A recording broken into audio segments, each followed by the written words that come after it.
Skills. और आज का जो सेशन है हमारा जो लेसन है आज का, ये आपका है करियर विकास वो लक्ष्य निर्धारण। लाइट नहीं है, ये अभी काम नहीं कर रहा है इंडस्ट्री बोर्ड, इसलिए मैं आपको यहाँ पर इस बुक के माध्यम से इसको मैं बताना चाहूँगा। और जो मेन है आपका करियर विकास वो लक्ष्य निर्धारण, career development and goal setting, जो बहुत ही अच्छा ये आपका टॉपिक है, लेसन है आपका है। और इसमें कई सारे महत्वपूर्ण इसमें टॉपिक है आप सभी ट्रेनिंग्स के लिए, क्योंकि आप लोगों ने कुछ सोचा ही होगा कि आपको अपना करियर, अपना भविष्य किस क्षेत्र में बनाना है।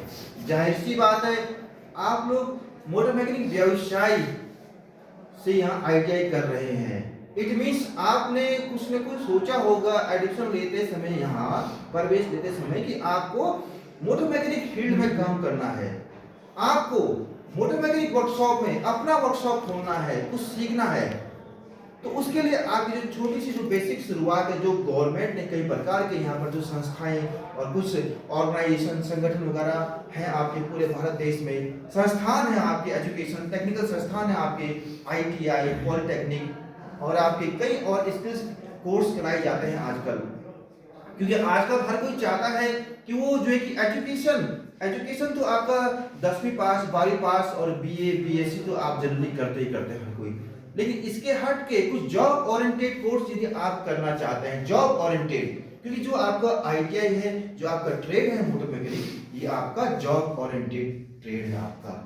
100% आप आईटीआई पूरा करने के उपरांत किसी ना किसी अच्छी कंपनी में आपकी जॉब लग जाएगी। प्लेसमेंट कंपनियां प्लेसमेंट के लिए आती हैं आईटीआई में भी, लेकिन उसके लिए आपको सबसे पहले कुछ अपने लक्ष्य निर्धारित करने चाहिए। लक्ष्य होते हैं, एक होता है आपका लघुकालिक लक्ष्य, एक होता है दीर्घकालिक लक्ष्य। दीर्घकालिक लक्ष्य मतलब इसमें आपका एक करियर बनता है, आपको उसी के बारे में सोचना है। बचपन से आपकी चॉइस है कि एक आपने जो है कि अपना एक वर्कशॉप खोलना है और आप उसको खुद ही ऑनर हो, आपको गाड़ी बनाना है, आपको काम गाड़ी से संबंधित काम करना है, मोटर वर्कशॉप से संबंधित हो गया, आपका इंजन से संबंधित हो गया, जो कुछ भी है आपका। इसके लिए आपने यहाँ आईटीआई में एडमिशन लिया। अब आपका मेन उद्देश्य क्या है? पहले आपको उसके लिए अपने जो लक्ष्य है, अपने जो करियर को आपने जो बनाया है, जो सोचा है आपने, उसको छोटे छोटे भागों में आपको बांटना पड़ेगा। स्टार्टिंग अभी आप प्रथम वर्ष में, फर्स्ट ईयर में है, तो आपको आईटीआई के बारे में पूरी जानकारी होनी चाहिए। आईटीआई में जो है कि आपको अपने ट्रेड के बारे में, विशेषकर मोटर मैकेनिक व्यवसाय के बारे में, विशेषकर कि मोटर मैकेनिक व्यवसाय में आपका सिलेबस क्या है और कौन कौन से आपके एग्जाम होते हैं, इसमें कितने नंबर के आपके एग्जाम होते हैं। थ्योरी हो गया आपका, प्रैक्टिकल्स भी हो गया आपका, सेशन हो गया आपका। बात आती है यहाँ पर इम्प्लॉयबिलिटी स्किल्स की। इनमें जो इम्प्लॉयबिलिटी स्किल्स जो सब्जेक्ट है आपका, जिसमें कि आपका जो ये लेसन है करियर विकास को लक्ष्य निर्धारण, बहुत ही अच्छा लेसन है आपका ये। और इसके तहत आपको मोटिवेट भी किया जाता है, कई सारी बहुत ज़्यादा महत्वपूर्ण बातें आपको इसके तहत बताई जाएगी। आपने अपना लक्ष्य कैसे निर्धारण करना है, उसमें आपको क्या क्या उसके लिए सीमाएं आती हैं, कौन कौन सी उसमें बाधाएं आती हैं, क्या क्या उसका उद्देश्य है, ये सब चीज आपको पता होना आवश्यक है। सबसे पहले तो आपको जो है कि अपने रहन सहन पर, अपने खान पान पर, अपने स्वास्थ्य पर ध्यान देना बहुत जरूरी है। अगर आप चाहते हैं कि इस आईटीआई में आप जो है कि अच्छे नंबरों से पास हो। अच्छे नंबरों से पास होने से मतलब नहीं है, बात यह कि आपने यहाँ कितना अच्छा नॉलेज ग्रहण किया, आपने अपने वर्कशॉप में प्रत्येक दिन आपने अपना प्रैक्टिकल का, आपने सिलेबस के हिसाब से आपने अपना एक टाइम टेबल बनाया है। अगर नहीं बनाया है तो आपको बनाना चाहिए कि आपके पास कितने प्रैक्टिकल्स हैं, इस प्रैक्टिकल्स का क्या रोल है आजकल के समय में, आज के टाइम पर इसका कहाँ किस चीज क्षेत्र में। अपना आप चाहो तो अभी भी अपने आईटीआई करने के साथ साथ अपना पार्ट टाइम जॉब भी कर सकते हैं, बिल्कुल। उसके लिए आपको बेसिक नॉलेज आना चाहिए, कैसे मतलब जैसे सिंपल आपको मतलब जैसे गाड़ियों में जो टायर है हवा कैसे भरी जाती है, तो बेसिक आपको आता ही होगा, है ना। यहाँ मशीन भी है उसकी पड़ी हुई, और किसी गाड़ी की सर्विसिंग कैसे करनी है, और एक आपका जो मशीन को ऊपर करना नीचे करना, गाड़ी मशीन के ऊपर फोर क्या है आपका मशीन, कौन सी मशीन हो, टू पोस्ट का लिफ्टर का भी आपने यूज किया होगा, इसके बारे में आपने प्रशिक्षण लिया होगा। उस चीज को आपको मात्र प्रशिक्षण लेने से मतलब नहीं है, ये भी है आपका दायित्व।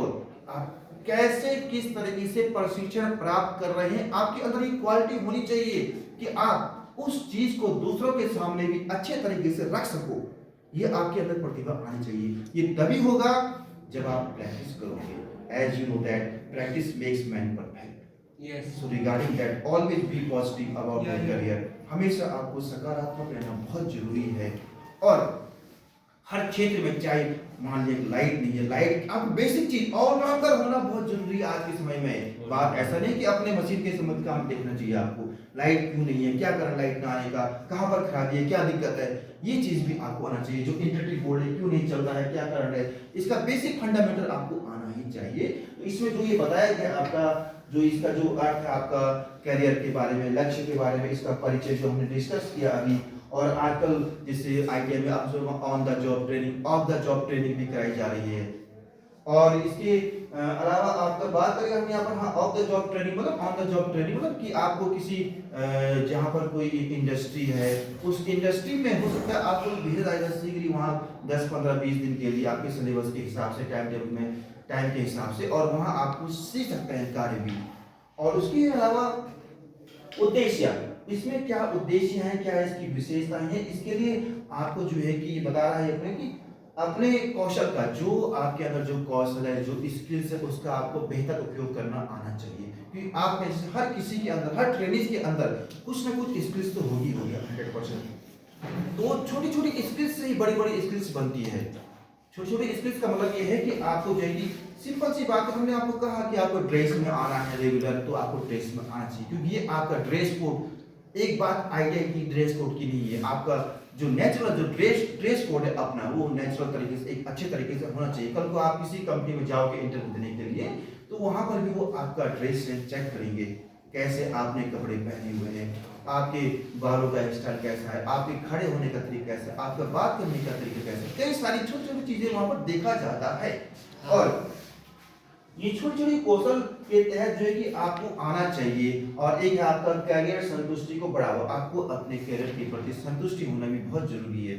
आपको ऐसा नहीं कि मेरी जॉब लग गई है किसी कंपनी में और मैं इस जॉब से जो है कि अभी संतुष्ट नहीं हूँ। अगर आप उस जॉब से संतुष्ट नहीं होंगे तो फिर आप आगे कैसे बढ़ोगे। मान लिया कि आपको कल को महिंद्रा एंड महिंद्रा कंपनी में आप एज ए टेक्निकल स्टाफ में चले गए जॉब करने के लिए। अब वहां आपने देखा है मशीनें हैं, आपको अंदर भेज दिया गया है, 12 घंटे ड्यूटी है और इधर से धुआं आपको काम करना पड़ रहा है, आप बड़े परेशान हो गई, आप वहां पर संतुष्ट नहीं हुई, तो वो आपके लिए बहुत ही नुकसानदायक स्थिति होगी। वहां पर भी आपको एडजस्ट करना आना चाहिए। एडजस्ट मतलब कैपेसिटी होनी चाहिए आपको किसी भी परिवेश में कार्य करने की। वहां पर आपको फिर भी उस माहौल में भी काम को अच्छे तरीके से करने का पूरा प्रयास करना चाहिए और संतुष्ट होना चाहिए उस काम से भी। एक साल, कई बार क्या होता है कि एक साल के लिए बुलाते हैं किसी कंपनी में, अप्रेंटिसशिप करवाते हैं, आपको करना चाहिए, सीखना चाहिए। अगर आपका कौशल अच्छा होगा, जाहिर सी बात है जिस किसी भी कैंडिडेट का, जिस किसी भी ट्रेनिंग का कार्य अच्छा होगा, उसे ऊपर वाला जो उससे ऊपर का अधिकारी होगा वो देखता है, नोट करता है कि वास्तव में ये अच्छा काम कर रहा है और ये हमारे, वो उसका आगे उसको प्रमोट भी कर देते हैं। फिर हो सकता है आपको फिर आगे चल करके सुपरवाइजर बना दे। तो ये डिपेंड करता है आपकी कार्य कुशलता पर, आप किस तरीके से कार्य कुशलता के प्रति रहते हैं। और इसके लिए कुछ इसके 3 चरण है। इसमें कुछ विद्वानों ने ये बात रखी है यहाँ पर, सरावेस्की और बकनर ने कैरियर की विकास प्रक्रिया को 3 चरणों में बांटा गया है। 3 चरणों में, पहला है आपका स्टाफिंग और ओरिएंटेशन, दूसरा है मूल्यांकन और तीसरा आपका विकास। बात करें अगर हम यहाँ पर स्टाफिंग और ओरिएंटेशन की, जो ये पहला चरण होता है, इसमें आपको कैरियर की जानकारी आनी चाहिए कि आपका, जाहिर सी बात है कि आपका जो है कि मोटिवेशन होना चाहिए अपने आप को कि मुझे मोटर मैकेनिक वर्कशॉप क्षेत्र में अच्छा कार्य करना है, मोटर मैकेनिक के फील्ड में। तो आप सोचिएगा ना कौन कौन सी इंडस्ट्री है ना, कौन कौन सी इंडस्ट्री है, जैसे आप एग्जाम्पल आपको आने चाहिए, उनके नाम पता होने चाहिए। जैसे आपका अशोक लेलैंड हो गया, आपका महिंद्रा एंड महिंद्रा हो गया, आपका बीएचएल हो गया, आपका सिडकुल हो गया आपका, और आपका पंतनगर में पूरा इंडस्ट्रियल एरिया हो गया, आपका रुद्रपुर में पूरा इंडस्ट्रियल एरिया, आपको उत्तराखंड में ही आपको पहले पता होना चाहिए। बात करें अगर अपने गढ़वाल की, अपने गढ़वाल में भी आप देख सकते हैं कहाँ कहाँ कौन कौन सी इंडस्ट्री, भले गढ़वाल में उतनी ज्यादा इंडस्ट्री नहीं है अभी यहाँ, बट एट प्रेजेंट टाइम अगर आप देख सकते हैं, चाहो तो आप पता कर सकते हैं इसके बारे में भी। चाहे वो आपका जोशीमठ में जेपी हो, आपने सुना होगा जेपी, जोशीमठ में आपका है, पीपलकोटी साइड आपका है ना, और कई छोटे मोटे इंडस्ट्री यहाँ भी हैं, छोटे मोटे जो वर्कशॉप है, आपका मारुति एंड सुजुकी हो गया, वो शोरूम हो गया आपका, आप वहां भी जाकर के उनसे संपर्क कर सकते हैं, उनके उनके टच में रहना चाहिए आपको। ये प्रथम चरण है आपका। फिर दूसरा चरण है आपका मूल्यांकन। उसके बाद आपको मूल्यांकन करना आना चाहिए अपना ही, कि आप वहाँ काम करने के लिए जा रहे हैं अपने, मान लें कि आपका मन बाहर नहीं लग रहा है कहीं, आपका हरिद्वार, देहरादून, आपका दिल्ली वगैरह आप नहीं चाहते हो, अपने गढ़वाल में ही, तो अपने गढ़वाल में रह करके भी आप बहुत कुछ कर सकते हैं।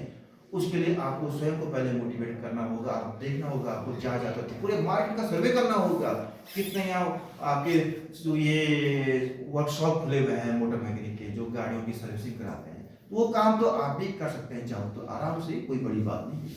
उसके लिए आपको पहले सीखना पड़ेगा। तीसरा है इसमें आपका विकास का चरण, तब जा करके आपका विकास हो सकता है।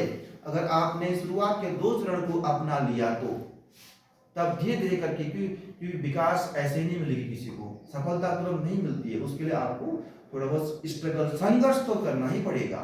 जब आप संघर्ष करोगे तभी आप क्या करके आगे बढ़ोगे, फिर अपना एक अच्छा कार्य दोगे, अपना नौकरी में अपना प्रदर्शन आपका अच्छा रहेगा, और आप जो है कि अपने आप को एक्सपोजर करोगे, अपने आप को दिखाओगे सोसाइटी में, समाज में, इंडस्ट्री में आकर के, और अपने चीज के प्रति मार्गदर्शन रहोगे, अपने कैरियर के प्रति अगर आप अपने आप को मार्गदर्शन भी करोगे। कहीं पर यदि आपको लग रहा है कि यार ये कंपनी में काम कुछ ज्यादा ही हो रहा है, ओवरलोड काम हो रहा है, अगर यहाँ मान लें कि आपको हरिद्वार में ही सिडकुल में आपकी जॉब लग गई है, वहाँ आपको लग रहा है ड्यूटी 12 घंटे की ड्यूटी है, 12 घंटे काम करना पड़ रहा है, और अगर आपको अपने आप पर विश्वास है, आप उस नौकरी को छोड़ दीजिए।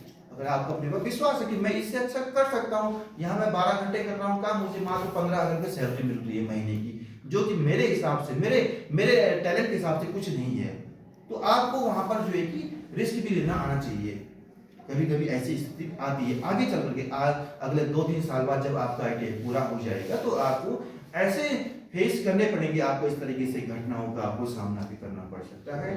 तभी आप अपना एक अच्छा मार्गदर्शन कर सकते हो जब आप ऐसी चीजों पर करते जाओगे, क्योंकि इसके आपको कई सारे लाभ हैं, आपको कई सारे लाभ मिलेंगे।